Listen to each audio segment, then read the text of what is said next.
Welcome. In today's video, we're diving into the latest WhatsApp web update and how you can easily go to a message directly from any sent media on your computer. If you've ever spotted a picture or video you sent and wanted to find the exact chat or message it came from, this update makes it super simple. Follow along and you'll learn how to do it step by step.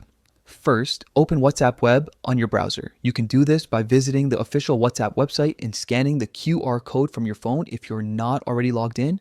Once your chats load up, look toward the left side menu. That's where the new media icon sits. Give it a click. Next, choose media from the options.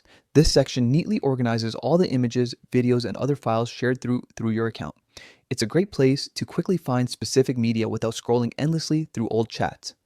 Take a moment to browse through and find the photo or video you're looking for.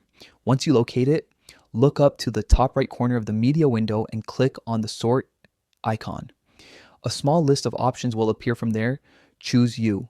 This filters the selection to the media that you have sent, making it much easier to find what you want. Now, here's the part that comes with this new update.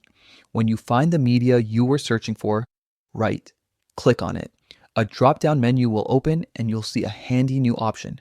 Go to message. Click that and WhatsApp Web will instantly take you to the exact chat and message where the media was originally sent. It's fast, direct, and incredibly useful when you need to remember the context of a photo or video you shared. That's how you can go to a message from sent media on WhatsApp Web with the latest update. If this guide helped you, don't forget to leave a like and share it with someone who might need it. Thanks for watching.